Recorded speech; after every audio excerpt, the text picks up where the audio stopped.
नमस्कार, स्वागत है आपका राज टीवी। मैं हूं आपके साथ विशाल पंडित और मैं हाजिर हूं लेकर देश दुनिया की बड़ी खबरें। और सबसे पहले बात करते हैं गोवा की, जहां कोलार में प्रस्तावित आईआईटी कैंपस के खिलाफ स्थानीय लोगों के विरोध ने सुर्खियां बटोरी हैं। मुख्यमंत्री प्रमोद सावंत ने कहा कि लोग सिर्फ विरोध के लिए विरोध ना करें। उन्होंने जोर देते हुए कहा कि 100% सशर्तता वाले राज्य में ऐसी मानसिकता ठीक नहीं है। लोग बताएं कि वह आईआईटी का विरोध क्यों कर रहे हैं। कोई और उनको भड़का रहा है। यह राष्ट्रीय हित की परियोजना है और इससे गोवा को लाभ होगा। कल कोडार में आईआईटी को विरोध करने के लिए एक मीटिंग हो गई। वो मीटिंग वहाँ के स्थानिक लोगों ने ले ली थी और स्थानिक लोगों के विरोध पर प्रतिक्रिया देते हुए सीएम प्रमोद सावंत ने ये कहा है कि लोगों ने विरोध के ऊपर विरोध नहीं करना चाहिए।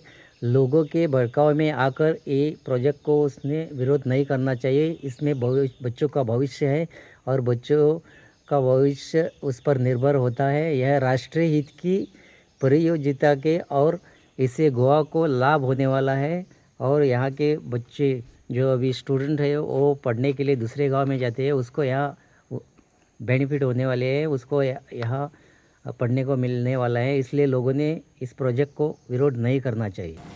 लोकांक बऱ्या कामाक विरोध करपाची संवय जाल्ली आसा। म्हाका दिसता आयआयटी सारकिलो जर प्रोजेक्ट जाता आसत जाल्यार अननेसेसरी लोकांनी विरोध करूं नये म्हणून करचो न्ही, म्हणजे स्पश्ट मत आसा आनी वेलकम करपाची गरज आसा।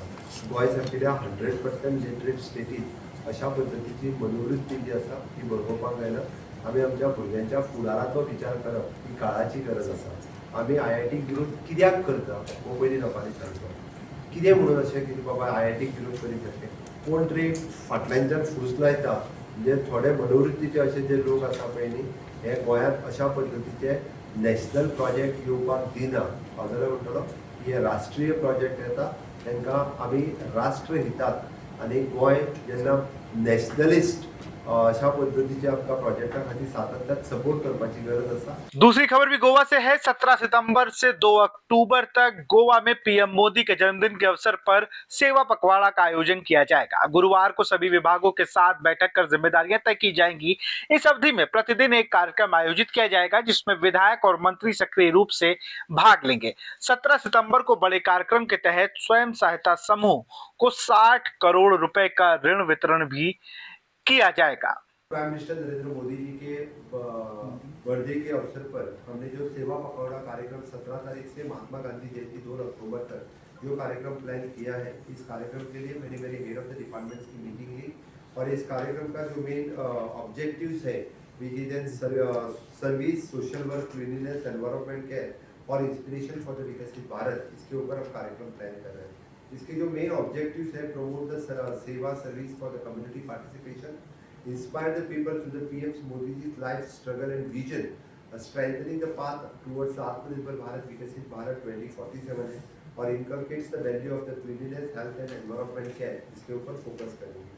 की इनिशिएटिव्स इस प्रोग्राम के जो है क्लीनलीनेस कैंपेन और स्वच्छता drive across the Goa, tree plantation, एक पेड़ माँ के नाम पे, blood donation and health camp, documentary and film shows of the PM Modi's life and leadership, seminar and discussion on the आत्मनिर्भर भारत और विकसित भारत, इसके लिए रहेंगे।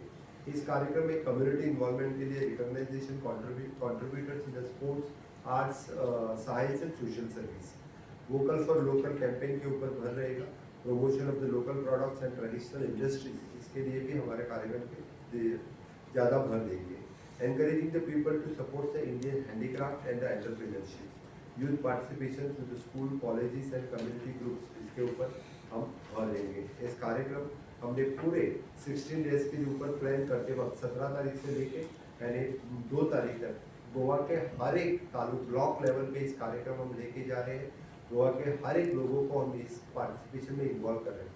Youth involvement, women involvement, agriculturist involvement, researchers involvement, IT peoples are involvement. इसीलिए 17 तारीख को पहला कार्यक्रम गोवा के कला अकादमी में पेंजिम में रूरल डेवलपमेंट एजेंसीज की तरफ से हम जो अप्रॉक्सीमेटली 63 करोड़ ऑफ रुपीज जो बैंक लोन है, इस कार्यक्रम में हम डिसबर्समेंट करेंगे और इसी के साथ SUP 2 ब्लॉक्स तालुका के लिए जो लॉन्चिंग इस कार्यक्रम में करेंगे। 18 को इस कार्यक्रम को फोल्डा ब्लॉक में स्पोर्ट्स के वेरियस इनिशिएटिव है, वहाँ पे इस कार्यक्रम को करेंगे। 19 को पब्लिक ग्रीवेंसेस ऑफिस हम इनॉग्रेट करेंगे। 22 20th और 20th के बाकी कुछ डिपार्टमेंट्स के डेट आने वाले, उसी के हिसाब से हम कार्यक्रम करेंगे। 22nd को कार्यक्रम वास्को ब्लॉक में होगा, रविंद्र भवन में। फिशरीज डिपार्टमेंट की तरफ से मत्स्य संपदा स्कीम और बाकी जो गवर्नमेंट ऑफ इंडिया के स्कीम्स है, उसी के हम लोगों को डिस्ट्रीब्यूशन करेंगे। 23rd को इस कार्यक्रम पंजिम के मिर्जीज ब्रागांजा में होगा।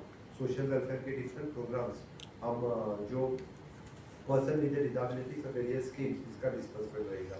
24th को इस कार्यक्रम वास्को में होगा, बिचौली में होगा, एनिमल हस्बेंड्रीज के डिफरेंट स्कीम्स, इसकी डिस्ट्रीब्यूशन कार्यक्रम करेंगे। 25 तारीख को पुलिस डिपार्टमेंट की तरफ से for the safety, road safety और द एंटी नार्कोटिक्स कैंप, इसके कार्यक्रम पूरे राज्य में डिफरेंट जगह पे इस कार्यक्रम करेंगे। 26 फ्राइडे द गैडा की तरफ से न्यू एंड रिन्यूएबल एनर्जी में प्रधानमंत्री सूर्यघर योजना से लेके बाकी स्कीम हम इस कार्यक्रम का लॉन्चिंग इस गैडा के कार्यक्रम में करने वाले हैं। 27 सैटरडे द ट्राइबल और the director of planning and statistics की तरफ से कार्यक्रम कानपुर में होगा। 28 संडे विच इज एग्रीकल्चर का कार्यक्रम धारबंदोरा ब्लॉक में रहेगा। 29 मंडे स्किल डेवलपमेंट का कार्यक्रम विच इज इन बिचौली तालुका में होगा। 30th which is in women and child development का कार्यक्रम फूडसर ब्लॉक विच इज इन कैपेम ब्लॉक में होगा। और 1 तारीख का कार्यक्रम एजुकेशन डिपार्टमेंट का पेडनेम गवर्नमेंट कॉलेज में आत्मनिर्भर भारत विकसित भारत के ऊपर एक डॉक्यूमेंट्री और लेक्चर बच्चों के लिए रहेगा। और सेकेंड को the hostel which is inaugurated at Khandola college of government, इसी तरह से यानी 17 तारीख से 2 तारीख तक बहुत ही अच्छा कार्यक्रम हम गोवा में कर रहे हैं। मडगांव में बस स्टैंड परियोजना को लेकर बीजेपी अध्यक्ष दामोदर नाइक ने बयान दिया है। दामोदर नाइक ने कहा कि Madgaon bus stand Bharatiya Janata party की प्रमुख परियोजना है। उन्होंने बताया कि फतोड़ा विधानसभा क्षेत्र में भी कई परियोजनाएं आई हैं, लेकिन विपक्षी विधायक विजय सरदेसाई इस पर कोई प्रतिक्रिया नहीं दे रहे हैं। नाइक ने कहा, हमें बस स्टैंड चाहिए, परियोजना जल्द पूरी होगी।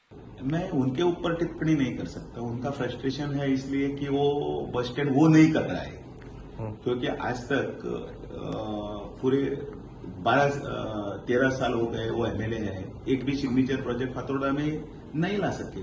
और अगर गवर्नमेंट अपने दम पर अगर ये प्रोजेक्ट लाता है तो सभी जनता उसके ऊपर सेतु करेगी कि अरे 13 साल ये वो डेप्यूटी सीएम बनकर भी नहीं कर पाया, लेकिन बीजेपी का गवर्नमेंट डेवलपमेंट यहाँ कर रही है।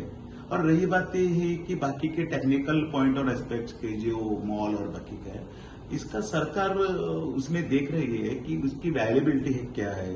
इतना बड़ा एक बहुत बड़ा सिग्नेचर प्रोजेक्ट अभी आ रहा है, उसमें उसका कुछ भी योगदान नहीं है, तो इतने बड़े प्रोजेक्ट में वायबिलिटी यानी मॉल अगर आ गया और उसका इनकम जनरेट हो गया तो अच्छी बात है। क्योंकि आपने देखा है गोवा में मॉल कल्चर इतना ज्यादा नहीं है, लेकिन पॉपुलेशन तो बढ़ता जा रहा है, 17-18 लाख तक पहुंच गया है। नंबर 2, सभी देशों के सभी मेजर बस स्टैंड में मॉल और लोगों के लिए एक रिक्रिएशनल टाइप और वेटिंग टाइम का अभी कल्चर शुरू हो गया है। एयरपोर्ट पर सेम है। पहले एयरपोर्ट पर तो डरते थे लोग कि उधर दुकानें नहीं होती थी, लेकिन स्लोली देखा है। अब मैं भी बहुत से देशों में घूम चुका हूं, मैंने भी देखा है। देशों में छोड़ो बाहर के, भारत में भी मैं बहुत सारे मैंने देखे हैं जिनमें एक वन स्टैंड बिजनेस सेंटर जो होना चाहिए, तो इसके खिलाफ कोई नहीं। हाँ, लीगलिटीज और उसमें बाकी के जो कोडल फॉर्मेलिटीज है और टेक्निकल स्पेसिफिकेशन और पीरियड का वो सरकार की तरफ से ध्यान देना चाहिए, वो दे रही है। काम हो जाएगा। अंजुना बीच पर एक पर्यटक की कार समुद्र में फंस गई, जिससे वाहन को भारी नुकसान हुआ।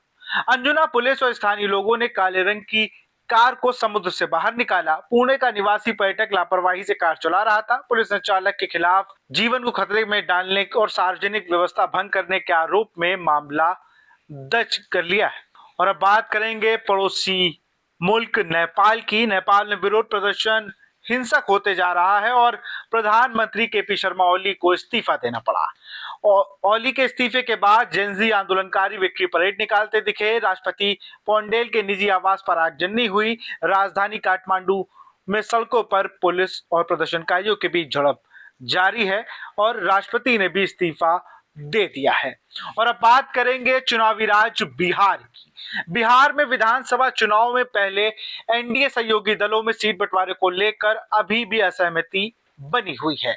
बीजेपी और जेडीयू के बीच फॉर्मूला लगभग तय है, लेकिन अन्य सहयोगी दल अलग अलग दबाव बनाने की कोशिश कर रहे हैं। माना जा रहा है कि इस हफ्ते भर में सहमति बन सकती है।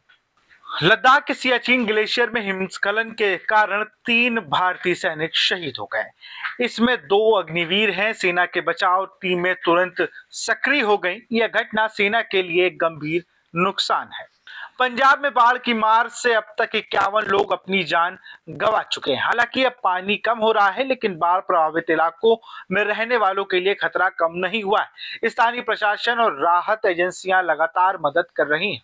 मुख्यमंत्री नीतीश कुमार की अध्यक्षता में कैबिनेट बैठक संपन्न हुई। बैठक में 25 प्रस्तावों पर मुहर लगी। आंगनबाड़ी सेविकाओं का मानदेय बढ़ाया गया। थानों में सीसीटीवी लगाए जाने और कन्या विधवा मंडप योजना के तहत 8053 पंचायतों में निर्माण होगा। ग्रामीण सोलर स्ट्रीट लाइट के लिए 100 करोड़ रुपए स्वीकृत किए गए हैं। दिल्ली में बाढ़ प्रभावित अब भी राहत की प्रतीक्षा कर रहे हैं। नेता विपक्ष आतिशी ने रेखा गुप्ता पर लापरवाही का आरोप लगाया है। उन्होंने डिजिटल प्रेस कॉन्फ्रेंस में कहा कि हर प्रभावित परिवार के सदस्यों को 18,000 रुपए और किसानों को 20,000 रुपए प्रति एकड़ मुआवजा दिया जाए। बच्चों को नई किताबें और परिवार को जरूरी सामान तुरंत उपलब्ध करवाया जाए।